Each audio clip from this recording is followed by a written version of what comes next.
Professor Milia, the Dean, School of Business and Law, Central Queensland University. Thank you. Thank you, Steve. So over the next 2 days, we'll be focused on how we help business to become resilient and to grow their market share and so on. And I'm going to take a slightly different tack on this, and I'm going to specifically focus on business in a business school. And I know that some people don't want to hear that universities are a business, but if I use one of the phrases that Professor Bowman earlier gave us, is that thinking commercially allows us to do uncommercial things at another point in time. I guess I'm a fan of the idea that charity begins at home. So until we build a strong business school, it's very hard for us to give back to our students and to our staff and to the broader community. I guess when we think of universities, though, we do think of that ivory tower, and we think of how they're places where we pursue ideas for their own sake. We talk about academic freedom, but I guess it also is a world where we thought of universities as ivory towers. And in my mind, ivory towers are starting to crumble for any number of reasons. We've got cuts in government funding. We've got real-world problems where governments are looking at universities to say, how can you actually help us to deal with terrorism? How do you help us to deal with food shortages? How do we deal with climate change? How are universities helping us in this particular regard? I think there are also great taxpayer concerns about where their funding goes. I hope that my colleagues from Dakota and from Tennessee can back this up, but I know from my colleagues at the University of Texas, there's a Texas law that says that every year a university must publish a list of its employees and what they actually did for their salary that particular year.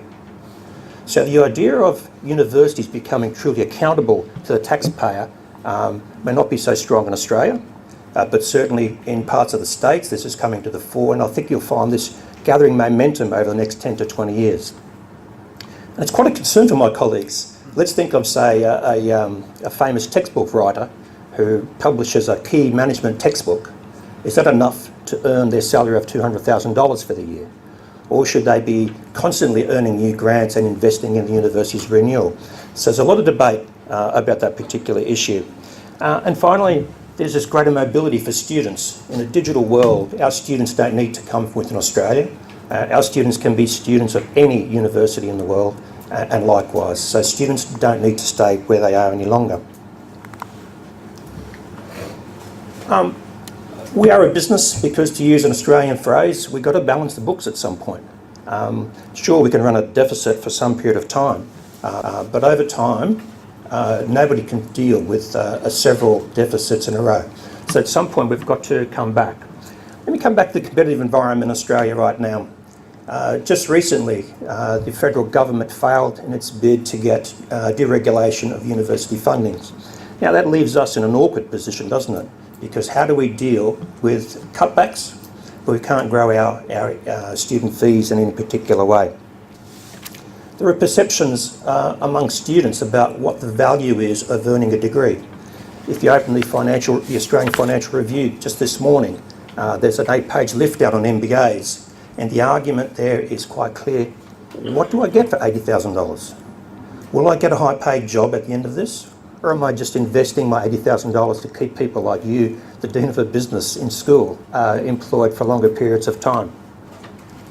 I mentioned already that in the digital world there's aggressive competition amongst universities for a small pie. If we just look domestically, we have about 40 Australian universities, and we're all fighting and clamouring over a very small market in some particular way. And that's one of the reasons why many of us work the offshore markets to try and grow our pie. There are also a greater number. So if competing with our peers isn't enough, we have a greater number of private providers in the marketplace. For those of you who don't know Sydney very well, Ultimo is about 2 kilometres south. So between Ultimo and the Sydney Harbour Bridge, there are over 40 registered higher education providers. So collectively, we've got universities and private providers fighting over a very small market share. And this competitive environment brings in other issues. A few years ago now, don't quote me exactly, but the government introduced TEQSA, or the Tertiary Education Quality Standards Authority, to actually deal with perceptions of Australian quality, concerns over education quality and standards. It's no doubt that some of our private providers don't employ high quality academics. There's a perception that we perhaps mark too softly. So we have to have somebody looking over what universities used to do. They were ethical organisations who did whatever the right thing is. Now we're concerned over this actually happens or not. So what's our response to increasing competition? Well, like any business, when I took over 2 years ago, I inherited a school which was losing money. I also had a school which was massively understaffed. It also lacked any direction. It just seemed to operate term to term. Almost like, whew, we got through that term, let's worry about term 2. And we'd scramble around and make sure the scheduling worked and all the rest of it. But that just doesn't suffice in terms of building a school that actually will sustain and endure over the next decade or two, at least under my directorship. So we set about creating a goal for the school. Now I'll come back to it later on, but basically we said that by 2020 we want to be considered a mid-ranked business school. In terms of addressing the shortage of people in our school, we went on a massive recruitment drive last year. And I think in the last 12 months we've recruited now about 15, 16 people. So when most universities are actually contracting, we've actually expanded what we're doing. Because this is a game based on talent. You only win grants. You only win good students if you have good academics leading your classes. Number 4, we've also opened our school up to scrutiny. As a regional university, our history was one of looking inward. It's almost like saying we're headquartered in Rockhampton. Don't look at us, we can hide here. But you can't hide in a global market or even a national market. So by saying we've exposed ourselves to security, for the first time ever, we put the MBA on the map. We had it ranked by the GMAA. This year, we're putting ourselves up for the BOSS ranking survey. So even just last week, I spoke with the Australian Catholic University Dean, and we've agreed to actually do an external audit of our Bachelor of Accounting. So in a short space of time, 2 very real examples of how we want to be looked over by external sets of eyes as a way of removing the blinkered approach we've historically travelled with. 5, we've created a vehicle for change. In this particular case, we've used the MBA program and we've submitted ourselves for AMBER accreditation. I'll talk about AMBER a little bit later. But while I use the MBA as our vehicle for renewal, I keep reminding our staff that what we're doing with the MBA is what we want to do with each one of our programs. This is not a love affair with the MBA. It's a love affair with the renewal of how we operate and how we will continue to operate going into the future. And as Professor Bowman earlier indicated, we've also introduced some new programs once we're a little bit stronger. So some of our new programs will roll out in about 2016 and 17.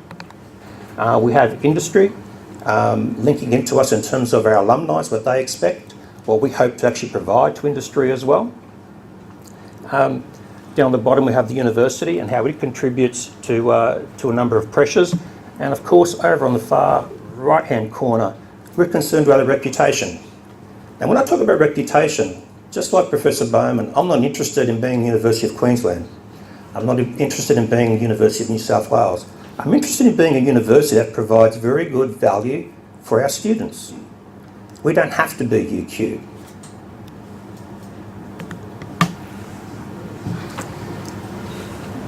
For us, accreditation via AMBER is the vehicle which we've chosen to actually focus the school. So in a sense, what accreditation does for us, it provides that cohesive strategy. It ensures that everything we do is built around a quality framework. The framework drives pretty much everything we do, and in part it's about developing our school mission. In fact, one of the reasons we're in Sydney, after you go away, I'll be here for a few more days, is that we're having a retreat with our Sydney and Melbourne based folks to actually build a consensus around what our school mission is. I've told them what the goal is, but now collectively we need to build our vision and mission and strategy around how we become this mid-ranked business school. Years ago we used to have ISO 9000 accreditation, and for a number of reasons that thing has lapsed. But again, part of the accreditation is we have to review what we do in terms of a quality system.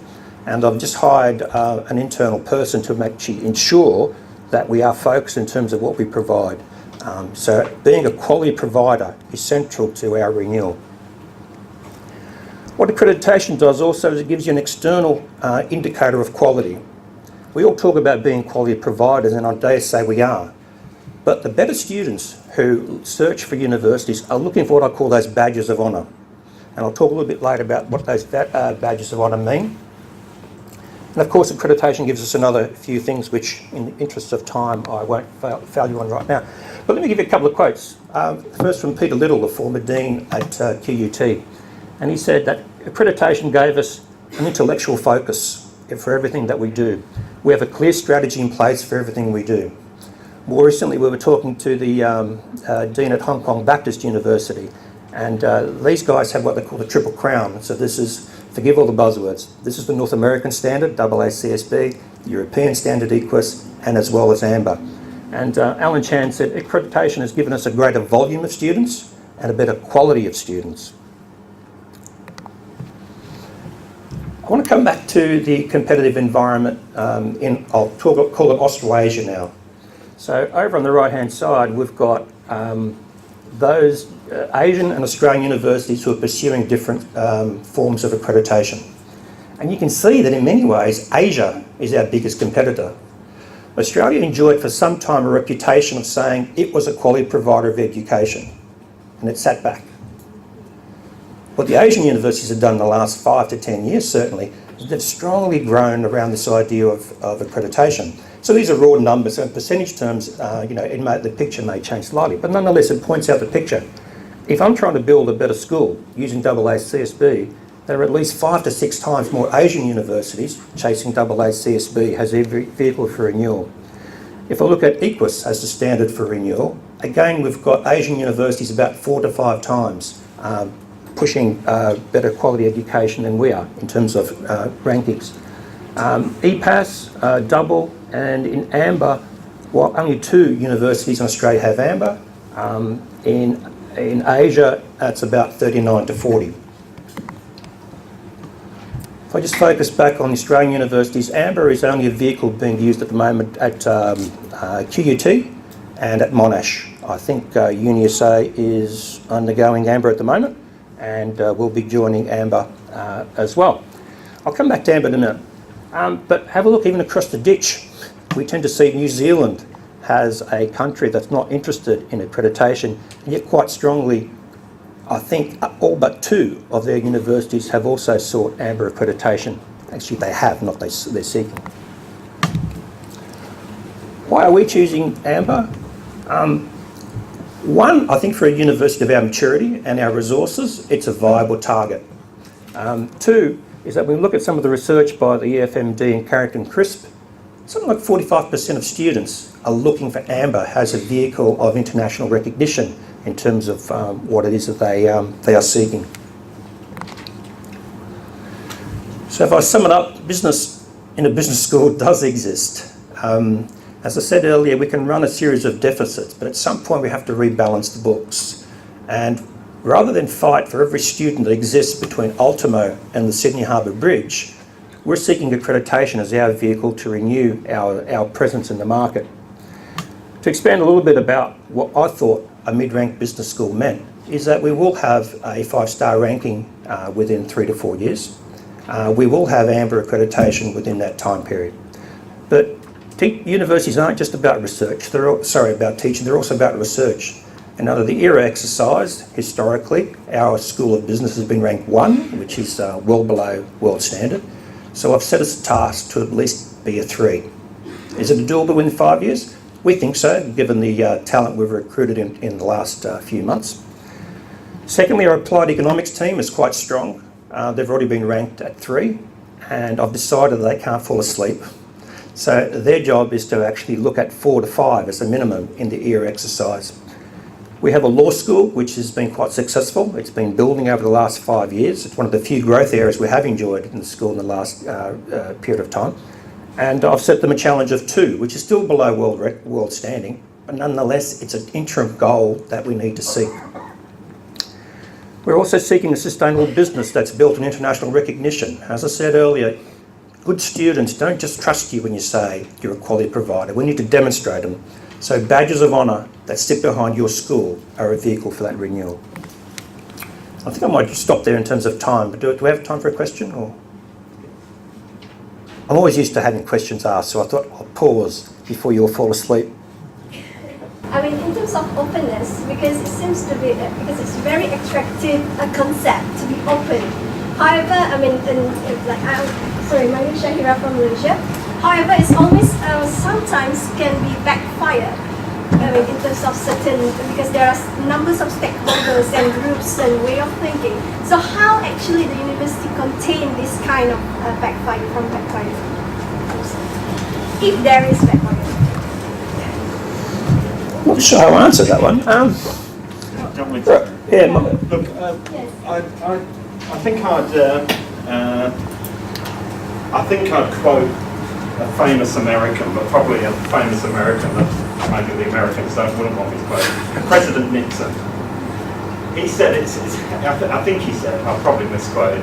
He said it's not the misdemeanor that gets you, it's the cover-up that gets you every time. So what we've said is when we get it wrong, we just go out and tell people we got it wrong. And we're honest, and we say we're sorry, and we're going to not try and do that again.